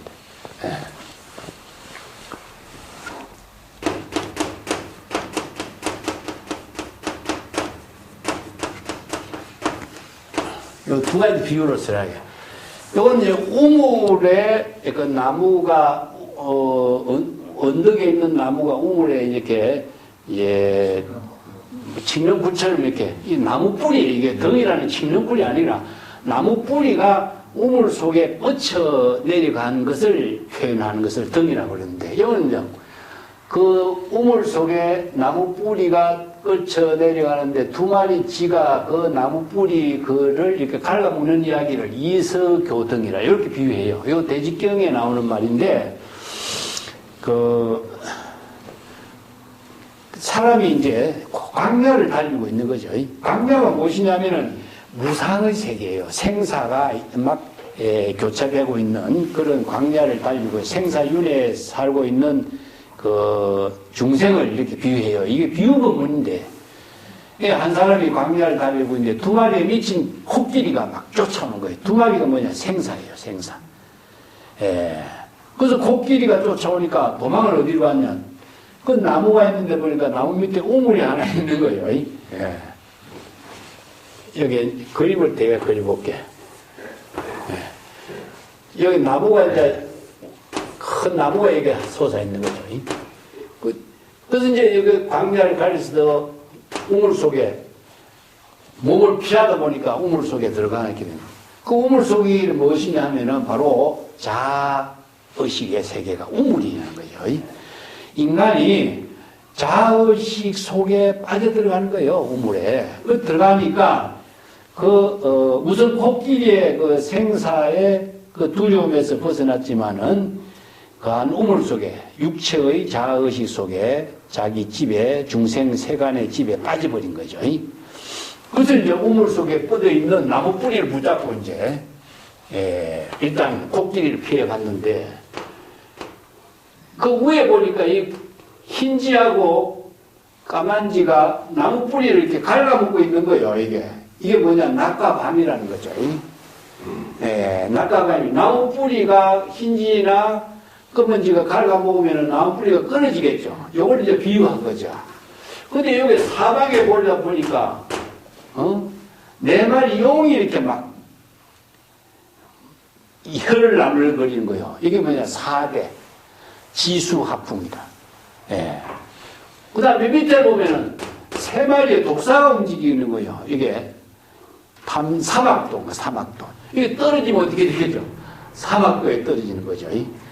그래서 옆에는 네 마리 지수하풍, 4대가, 밑에는 사막도가, 위에는 흰지, 검은지가 또 갉아먹고 이런 가운데에 시간 속에서 떨어져서 죽게 되는 상황이 됐는데, 이게 하늘처럼 이게 나무에 벌이 막 응애거리고 있는 거예요. 벌이 막 응애거리고 있는데, 쳐다보니까 위에 벌집에서 꿀이 똑똑 떨어지는 거예요. 5방울 꿀이 떨어져. 이거 오용락이라. 근데 자기가 이런 상황 속에 있는 것을 알지만은 꿀이 떨어지니까 오용락에 꿀의 맛에 취해가지고 자기가 지금 어떤 상황에 있는 것을 잊어먹게 되는 거예요. 예. 그런 가운데 들판에 불길이 일어나 벌써. 산 불길이 일어나니까 나무에 불이 붙어 놓으니까 어떻게 되겠어요? 벌이 막 날아서지. 벌이 나중에는 궁극적으로 어디로 사람을 물대기해요. 이게 뭐야? 벌은 무엇을 비유하냐면은 번뇌망념에 비유하는 거예요. 수없이 많은 번뇌망념이 사람을 막 쏘기 시작하는 거예요. 이렇게 비유하는 거죠. 이것이 이제 바로 두 마리 쥐가 나무 뿌리를 갉아먹는 비유, 아니면은 우물 안에 나무에서 매달려서 살고 있는 그 중생의 삶의 모습이다. 그래서 생로병사라든가 뭐 사대 속에 살고 있는 거, 탐진치 삼독에 있는 거, 지옥아기 축생의 속에 있는 거, 오용락의 꿀 속에 빠져 있는 거, 이런 가운데 살고 있는 모습을 무상살기라고 해요. 무상살기. 그래서 무상살기의 비유로서는 코끼리를 비유합니다. 무상살기의 내용은 무엇이냐? 생사심을 말해요. 생사심. 생로병사, 생사, 번뇌, 망념을 무상살기라고 해요. 이게 생사, 번뇌, 망념에 의해서 귀신처럼, 코끼리처럼 자기 자신을 병들게 하고 죽게 하는 그런 고통을 주고 있다. 근데 그 일찰나간에 무상, 생로병사의 마귀가 늙은 사람, 귀한 사람, 천한 사람, 귀한 사람, 늙은이, 젊은이 가리지 않고 다 죽음으로 몰고 가게 되는 것이다. 이게 바로 중생이 살고 있는 사바세계의 실상이다.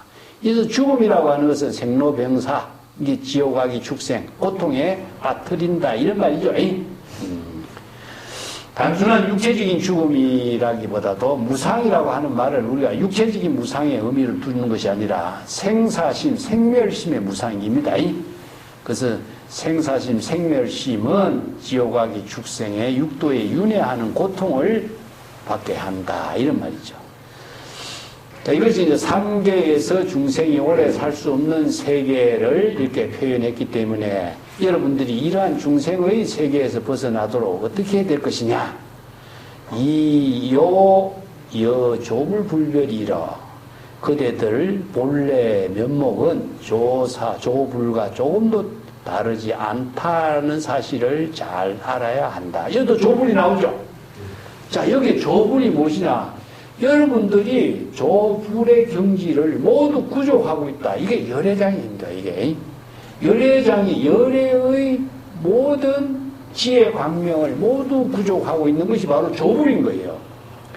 이걸 이제 선에서는 본래 면목이라고 그래요. 본래 면목, 열애장, 조불, 조사이 모든 지혜를 재불열애와 같은 지혜를 모두 구족하고 있다. 자, 단막 외구하라. 그대들 마음 밖에서 부처나 도나 해탈 열반을 추구하는 그런 어리석은 일은 하지 말라. 요게 향외 치구를 단막 외구 이렇게 표현해요. 외구라는 것은 마음 밖입니다. 근데 유마경에 이런 법문이 있습니다. 심부제네 부제외 부제 중간이요.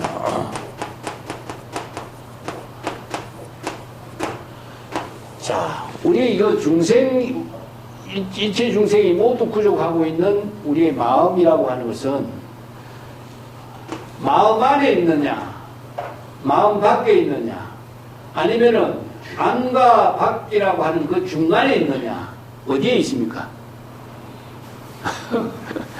이게 마음은 마음 안에 있는 것도 아니고 마음은 마음 밖에 있는 것도 아니고 마음은 마음 밖과 아니라는 그 중간에 있는 것도 아니다. 어느 곳에 앉죠? 그래서 이것은 뭐냐? 무주라고 해요.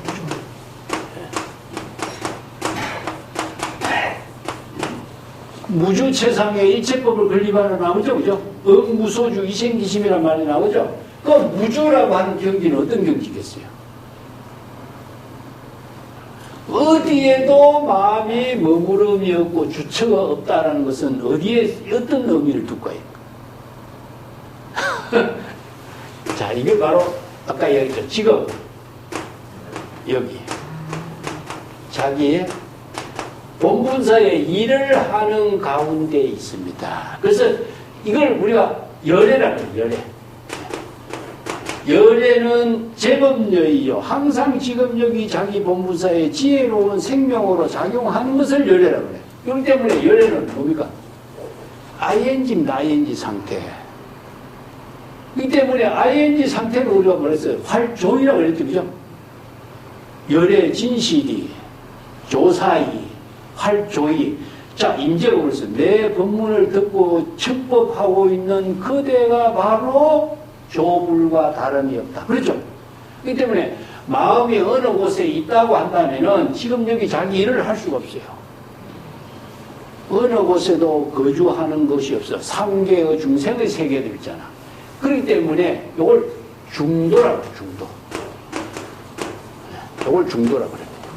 어느 곳에도 안주하거나 머무르는 곳이 없어. 그러면 지금 여기 시절 인연에 따라서 자기 본분사의 지혜로운 생명으로 작용하는 일이 바로 무주가 되는 겁니다. 그래서 무주의 근본에서 일체법을 건립하라. 지금 여기 자기 본분사의 일을 통해서 자기의 지혜로운 삶을 창조하라.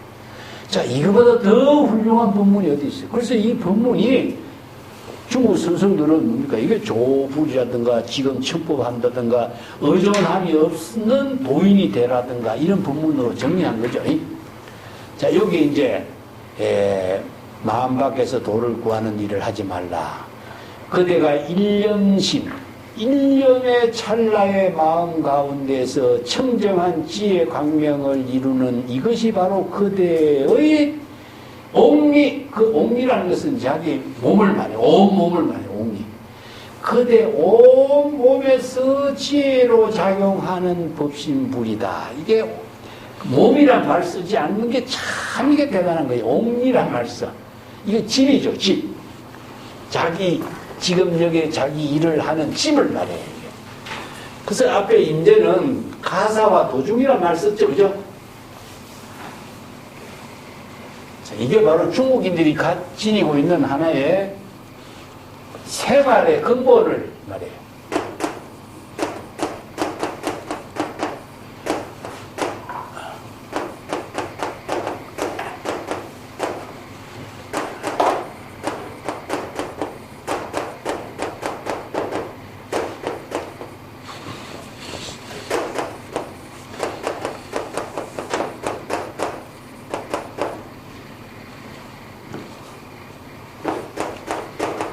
자, 이런 구조라고 할 수 있어요. 어떤 한 사람은 집을 여의지 않고 도중에 일을 실행한다 그랬죠. 그죠? 도중은 항상 지금여기 일이거든요. 자, 시절 인연에 따라서 지금여기 자기의 일을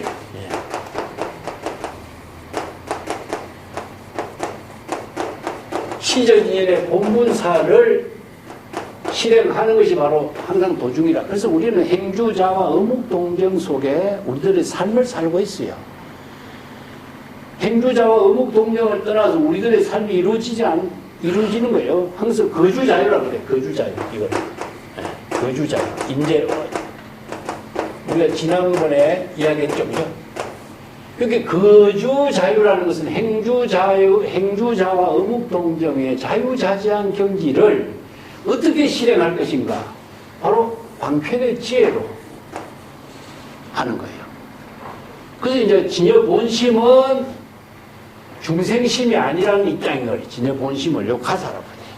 그래서 분리 가사라고 표현해갖고, 그대가 일념심 가운데 청정한 지혜가, 일념심이라고 하는 말은 진여 본심을 말해요.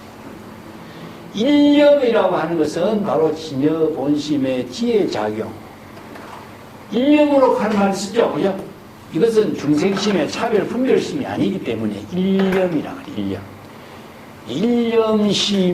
일념심으로 청정한 지혜 광명을 실행하는 것, 진여일심의 지혜로 청정한 광명을 이루는 것이 바로 그대 옥리, 여기서 옥리라고 해요.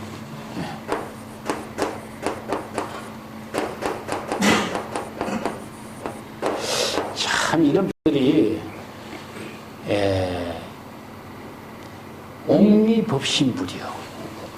옥리라고 하는 말은 자기 온 몸을 집으로 표현했어요. 여기서 몸이라고 한다면 몸과 마음이라고 하는 구분이 될 수가 있잖아요. 그죠?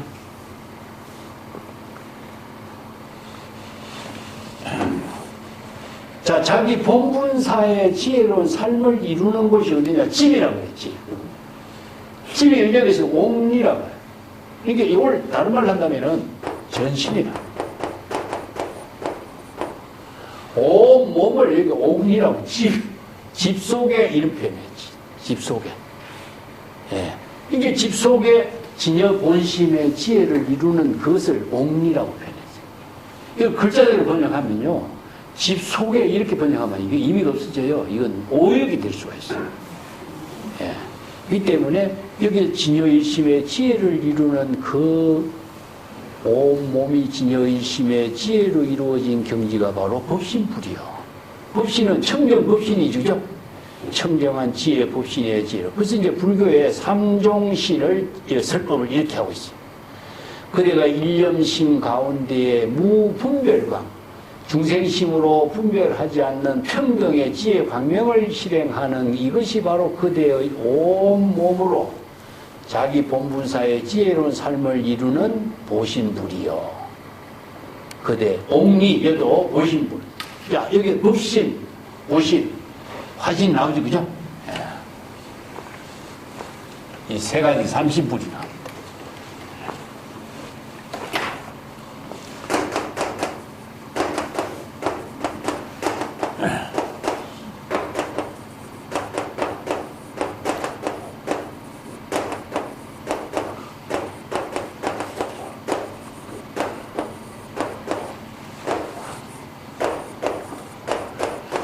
그냥 부처라고 하는 말을 딱 해서 부처의 내용을 법신, 보신, 화신 이렇게 이야기해. 앞에 임재록에서 삼요 인계란 말을 썼어요. 삼부 본문에. 삼요를 나는 이제 임재록의 본문에서 삼신불로 해. 삼요의 도장을 찍으면은 바로 드러난다 그랬죠. 그죠? 그게 삼요 인계란 말을 쓰는 거죠. 그래서 일념심의 청정한 지혜 광명이 법신불이요. 일념심의 분별심의 분별이 없는 지혜 광명이 바로 그대의 보신불이요. 일념심상의 무차별과 대상 경계를 차별하는 분별에 망심이 없는 지혜 광명이 바로 그대의 화신불이다. 여기서 보신불하고 화신불의 여기 입장이 분별이 없고 차별이 없는 걸 표현해서, 그죠? 이 보신은 평등의 입장이고, 화신은 뭡니까? 차별이 없기 때문에 대상 경계를 분별하는, 차별 분별심에 타락하지 않는 그 지혜를 표현한 거죠. 그래서 화신은 일체의 모든 대상 경계의 진여일심의 지혜를 바로 차별 분별심을 초월해서 지혜의 방편법문을 제시하는 것을 화신불례. 자, 이걸 바로 법신, 보신, 화신 이렇게 삼신을, 부처가 삼신을 구족한 입장을 이렇게, 이것이 바로 삼종의 몸이다, 삼종의 불신이다, 이런 표현입니다. 삼종신은 바로 어떠냐? 바로 지금 여기에서 내 앞에서 나의 법문을 듣고 있는 그가 바로 삼종신과 조금도 다름이 없다. 앞에 조물이라고 했죠, 그죠?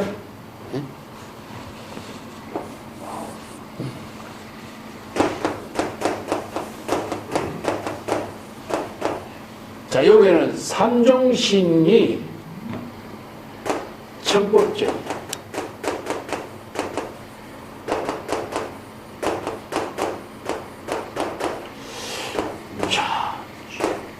조불하고 지금 삼종신하고 내 앞에 청법주인하고 똑같죠, 그죠?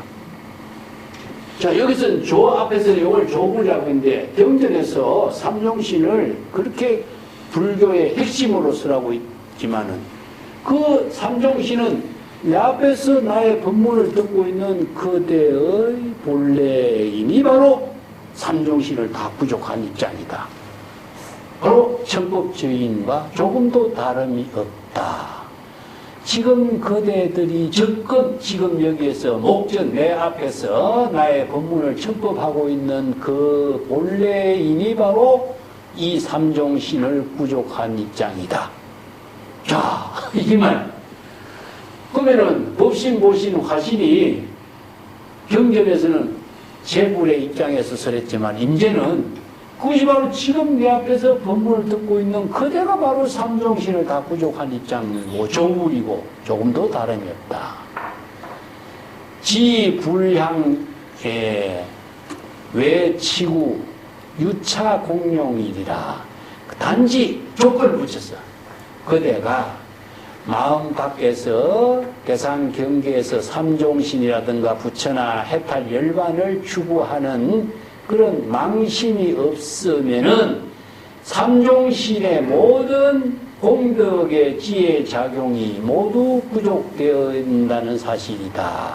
유차 공용이요. 공이라는 것은요, 지혜와 자비로서 이루어진 공덕의 작용이라. 공용. 우리가 보통 뭐는 공덕을 해양하는 거죠, 그죠? 여기에 공덕의, 지혜와 자비의 공덕의 작용이 이루어지고 있다는 사실을 표현해요. 누가? 청법주의.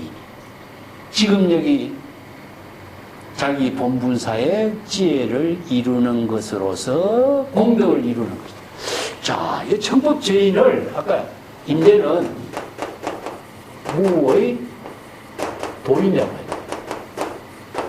무의 진이라는 말은 이제 독특하지만 무의라고 하는 말에 주목을 해야 돼요. 임제 법문에서는. 이게 의라고 하는 것은요, 대상 경계를 의존하지 않는다 이런 뜻입니다. 대상 경계를 의존하지 않는다는 것은 부처나 법신이나 보신이나 화신이라든가 조불이라든가 언어나 문자라든가 마음 밖에서 도를 구한다든가 모든 것을 다 의존한 것이 없어. 그게 도이다. 그러면 청법주의님도 지금 법을 청법하는 그가 바로 무의 도인이 되는 겁니다. 여기서 임제는 다르게 표현해요. 청법주인이나 무의 도인이나 본래 무사인이나 전부 다 같은 내용을 언어만 조금 다르게 표현해요. 자, 이것이 바로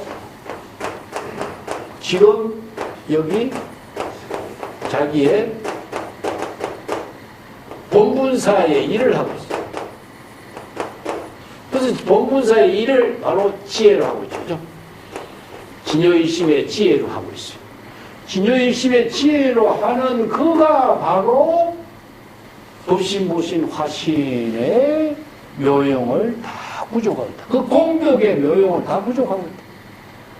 그 공덕의 묘용이 따로따로 대상으로 있는 것이 아니라 지금 여기에 법문을 청법하는 그대의 본분사의 작용 속에 부족되어 있다. 그래서 삼신불이 대상에 있는 것이 아니다. 이 삼종신은 바로 그대의 청법적인과 같다.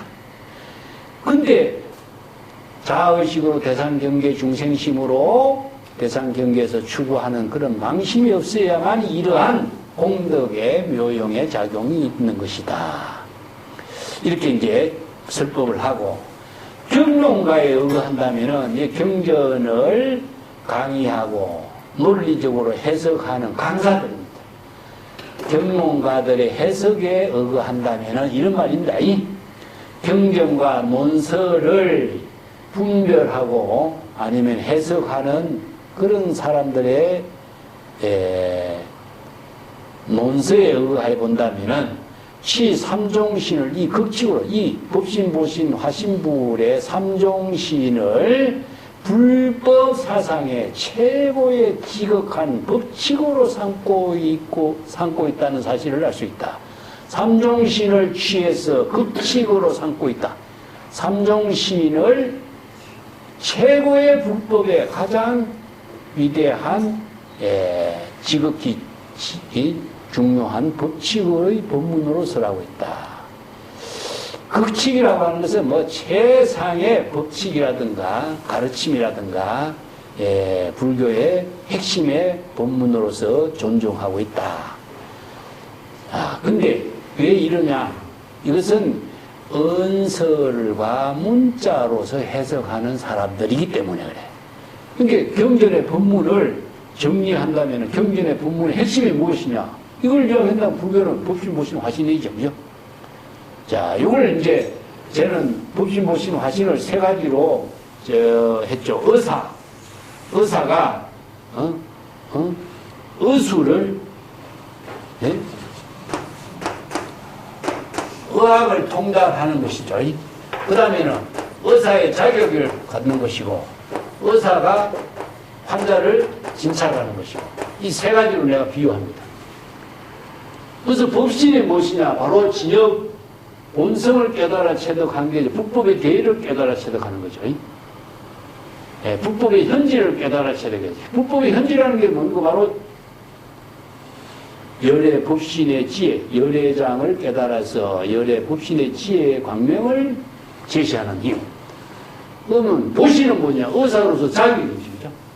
수행의 공덕을 이루어서 바로 지혜와 자비를 모두 구족한 입장을 보시냐 그래.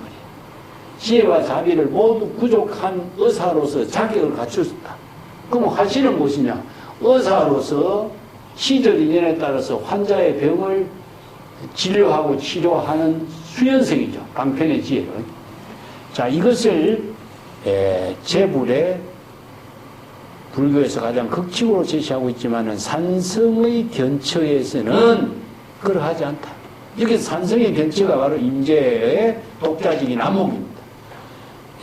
내가 보는 안목에서 볼 적에는 그 극칙으로 삼을 필요는 없는 것이다. 이 삼종의 법신보신 화신 삼종의 불신은 명언이며 명언은 무엇이죠? 언어 문자로 명칭으로 제시하고 있죠. 언어로 제시한 거예요. 명칭과 언어, 방편의 언어로 제시해서 법신보신 화신을 제시한 방편 법문일 뿐이다. 자, 역시 삼종의 의다. 삼종의 의다. 이게 세 가지 종류의 의라고 해요. 자, 이거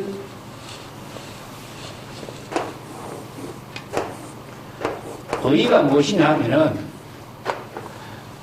법신불, 보신불, 화신불이라고 하는 언어에 의하고 있다. 이런 표현입니다. 방편 언어에 의한 말이다. 법신불, 보신불, 화신불이라고 하는 방편 언어에 의거해서 제시한 말일 뿐이다 이겁니다. 그래서 언어가 뭐냐? 이걸 이제 인제록에서는 의변지경이라고 해요. 여러 가지 표현이에요.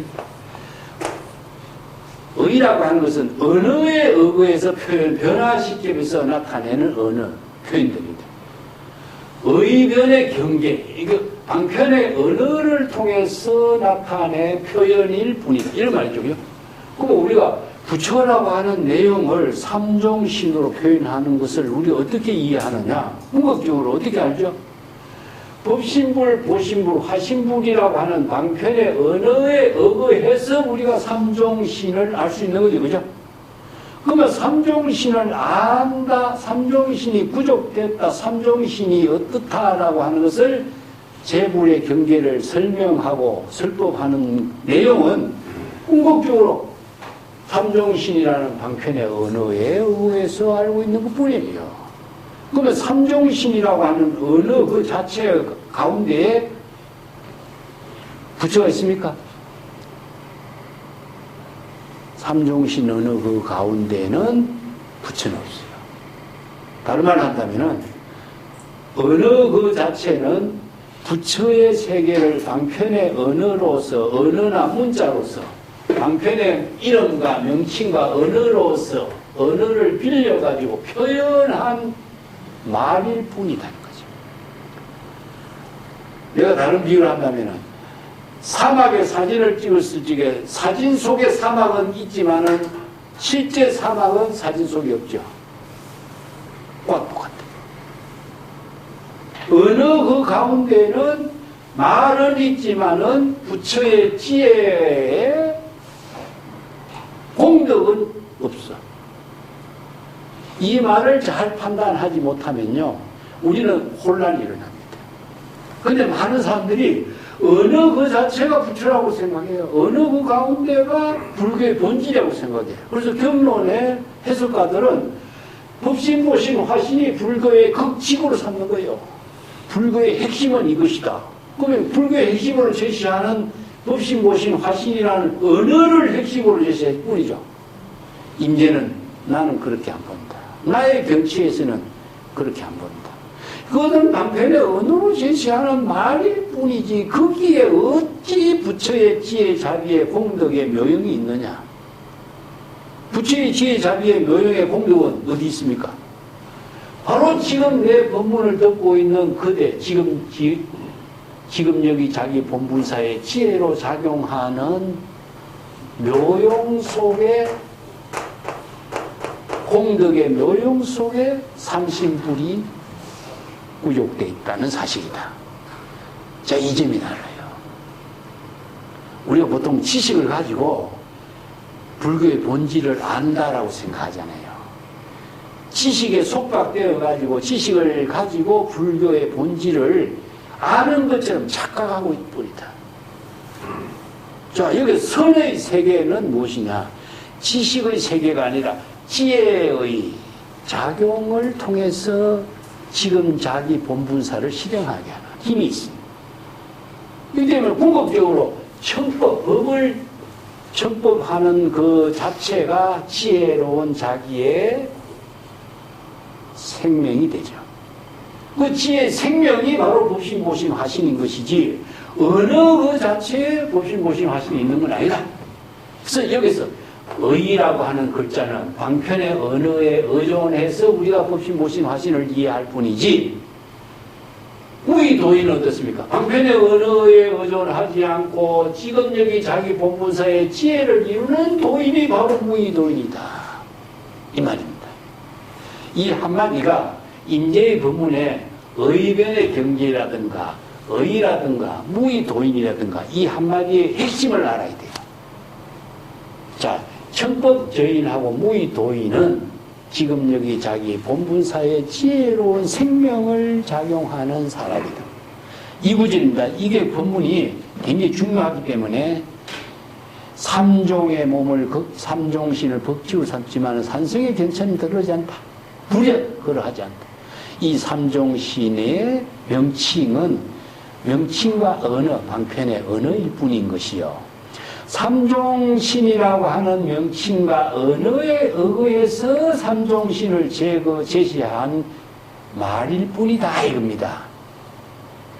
언어 문자일 뿐이야. 언어 문자에 의거해서 삼종신을 이해하고 알고 있을 뿐이다, 이런 말이에요. 그럼 삼종신의 본질은 무엇이냐? 지혜의 생명이죠. 자, 거기에 신의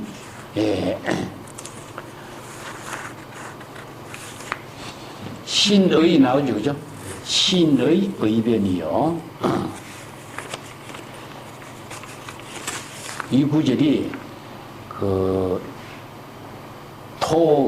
재론이요. 이 법성신, 법성토가 나옵니다. 자, 이 구절은 뒤에 임재록에 2번이 나와, 2번.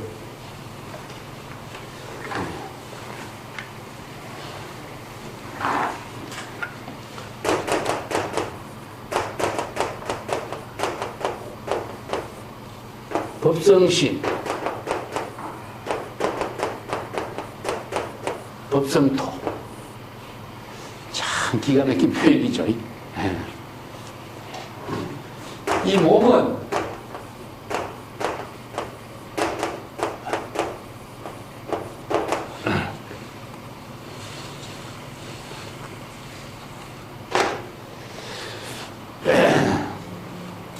몸은 의리,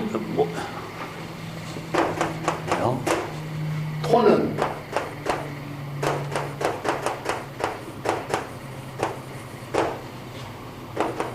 체론이 이렇게 표현해요. 이 말은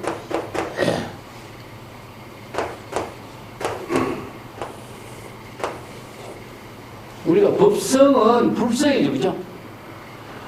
법성이나 북성이나 사성이나 있는데 법성의 불신이라는 뜻을 이렇게 표현해요. 법성의 불토, 불국토라는 뜻입니다. 법성의 불국토. 우리가 보면은 재물의 세계를 어떤 부처님, 이런 부처님이죠. 서강을 부처님은 사바세계를 불국토로 건립하기 위해서 사바세계에서 설법한다, 이런 말 쓰죠. 그래서 이게 법성토하고 법성의 불신하고 법성의 불국토, 정토, 불경계, 이런 말이 전부 불국토란 말이죠. 그래서 이제 법성의 불신하고 법성의 정토를 이렇게 내가 어떻게 이루어지는 말이냐. 그 유식철학의 뒤에 내가 규기, 자은 규기, 현장의 제자 자은 규기의 그 법문 이름이라고 하는 책에서 이 자료를 제시한 것이라고 이제 내가 뒤에 주석에도 언급을 해놨습니다만은 그 임재 법문에서만이 딱 이 법문을 두 번 언급해요. 다른 선성들의 법문에서는 이 말을 인용하지도 않고 이런 설법을 하지도 않아요. 임재선사의 설법에만 이 법문이 두 번이 나와. 그래서 삼종신이 그냥 삼종신이 아니라 어떻게 이루어진 것인가. 뜻에 의거해서 이 삼종신은 불신, 법신, 보신, 화신이라고 하는 불신은 이런 뜻이에요. 법성의 불신은 법성이 지혜로 작용하는 것에 의거해서 내세운 방편의 언어다, 이런 말입니다. 이 의가 바로 법,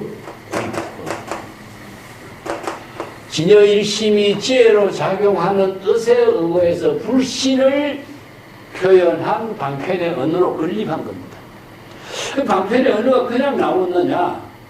이게 진여일심이 지혜로 작용하는 것에 의거해서 법신, 보신, 화신이라고 하는 법성의 불신의 방편의 언어를 제시한 것이다, 이런 표현입니다. 기가 막힌 말입니다. 기가 막힌 말. 우리가 방편의 언어가 삼종신이라고 하는 방편의 언어가 어떻게 만들어지는가를 논리적으로 체계 있게 설득하고 있습니다. 이런 법문은요, 임재록에서만 볼 수 있어요. 다른 경론에서 이런 법문을 설한 적이 없어요. 이 중국인들의 통찰력이다. 그렇기 때문에 궁극적으로 방편의 언어에 의거한 표현일 뿐이지 법신, 보신, 화신이라고 하는 실체가 존재하느냐? 존재하지 않죠. 근데 왜 이런 언어가 만들어진 거냐? 바로 진여법신이 지혜로 작용하는 뜻에 의거해서 불신을 방편의 언어로 제시한 것뿐이다, 이겁니다. 그렇다면은 법성의 토는 무엇이냐? 불국토라든가 열애지, 불국, 불경계, 정토, 아미타의 극락정토, 이런 불국토, 법성토를 불국토라고 해요. 이 불국토라고 하는 말은 어떻게 이루어졌느냐? 바로 진여본체,